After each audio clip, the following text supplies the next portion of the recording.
Hello दोस्तों, current कहानी के एक और वीडियो में खुश आमदीद। चाहे आप साइंस के स्टूडेंट हो या आपको साइंस से ज़रा भी लगाव ना हो, लेकिन अगर आप कुछ पढ़े लिखे हैं तो आपने आइंस्टाइन का नाम ज़रूर सुना होगा। आइंस्टाइन को 20वीं सदी का सबसे बड़ा साइंसदान माना जाता है। वो गैर मामूली दिमागी सलाहियतों के मालिक थे।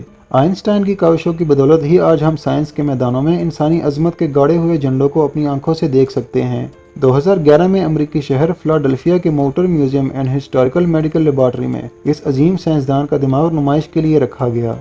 सारी जिंदगी कायनात के राजों से पर्दा उठाने वाले शख्स ने सोचा भी नहीं होगा कि एक दिन उसका दिमाग एक म्यूजियम की जीनत होगा। आइंस्टाइन के दिमाग कैसे चोरी हुआ और फिर यहाँ कैसे पहुँचा, आइए जानते हैं।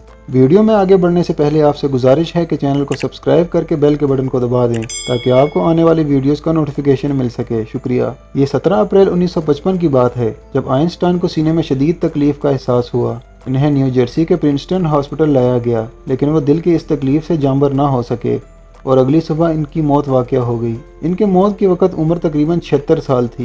इनकी डेड बॉडी की निगरानी और मौत की वजह जानने के लिए इनके पोस्टमार्टम की जिम्मेदारी डॉक्टर टॉमस हावरे को दी गई। पोस्टमार्टम के दौरान डॉक्टर टॉमस ने इनका दिमाग मुआयने के लिए बाहर निकाला, मगर वो इसे दोबारा खोपड़ी में रखने में नाकाम रहा और इसने किसी की इजाज़त के बगैर ही दिमाग अपने पास महफूज कर लिया। इस वाक़े के बाद डॉक्टर टॉमस आइंस्टाइन के बेटे के पास इजाज़त लेने गए कि इसे दिमाग पर तहकीक के लिए दिमाग निकालने की इजाज़त दी जाए। हालांकि वो दिमाग पहले ही निकाल चुका था। डॉक्टर टॉमस का दावा था कि इनके बेटे ने इसे दिमाग निकालने की इजाज़त दे दी थी। इस खबर के मंजर आम पर आने के बाद डॉक्टर टॉमस हावरे को मुलाजमत से फारग कर दिया गया, जिसके बाद टॉमस हावरे दिमाग को लेकर शहर से गायब हो गया। हैरत की बात यह थी कि डॉक्टर टॉमस दिमागी अमराज का माहिर नहीं था, लेकिन इसके बावजूद वो दिमाग पर मुसलसल तहकीक करता रहा। आइंस्टाइन के बेटे से किए गए वादे के मुताबिक दिमाग का कुछ हिस्सा इनके फैमिली डॉक्टर को भी भिजवाया गया।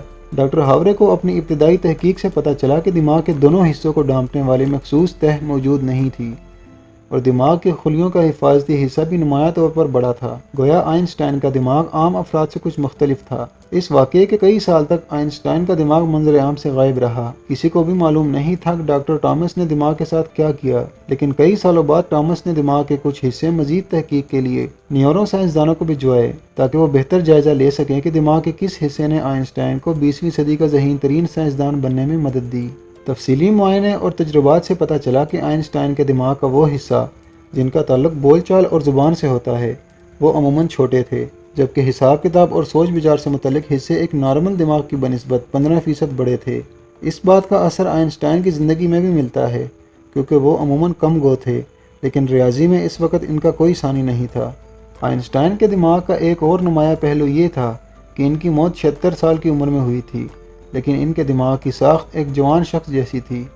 डॉक्टर टॉमस हावरे ने अपनी तरबियत के अरसे में कुछ वक्त फिलाडेल्फिया की मेडिकल लेबॉर्ट्री में गुजारा था, इसलिए इन्होंने दिमाग पर तहकीक के लिए इस मेडिकल म्यूजियम के एक माहिर विलियम एरियज से रब्ता किया और आइंस्टाइन के दिमाग की 46 स्लाइड्स बनवाईं। इंसानी बाल से कम मोटाई वाली इन स्लाइड्स को एक खुसूसी जार में महफूज किया गया। स्लाइड्स बनने के बाद आइंस्टाइन के दिमाग का एक नया सफ़र शुरू हुआ। कुछ अरसा ये स्लाइड्स विलियम एरियज के पास रहीं। 1967 में इनके इंतकाल के बाद इनकी बीवी ने वो बॉक्स एक और डॉक्टर एलन स्टाइनबर्ग के हवाले कर दिया, जिन्होंने मजीद तहकीक के लिए ये बॉक्स फिलाडेल्फिया के चिल्ड्रन अस्पताल के एक neuro surgeon doctor Lucky Rorak Edmonds को दे दिया। डॉक्टर एडमंड्स ने अपनी तहकीक के बाद आइंस्टाइन के दिमाग की स्लाइड्स का मुकम्मल सेट मोटर म्यूजियम को अतिया कर दिया। इतने लंबे अरसे बाद बिलाखिर उस शख्स का दिमाग इस म्यूजियम में पहुँच गया जो इस बात के सख्त खिलाफ था कि इसके जिस्म के किसी हिस्से को तहकीक के लिए महफूज किया जाए। वो इस बात के सख्त खिलाफ थे कि इनके मरने के बाद लोग इनको एक देवता के तौर पर पूजे, इसलिए वो चाहते थे कि इनके मरने के बाद इनके जिस्म को जलाकर राख को मुख्तलिफ जगहों पर हवा में उड़ा दिया जाए ताकि इनके जिस्म का कोई भी हिस्सा महफूज ना रह पाए। लेकिन इनकी ये वसीयत पूरी ना हो पाई और 1955 में इनके मरने के बाद से लेकर आज तक ना सिर्फ उनका दिमाग महफूज है, बल्कि अब वो मुख्तलिफ अजायब घरों की जीनत भी है। उम्मीद है आपको हमारी ये मालूमाती वीडियो पसंद आई होगी।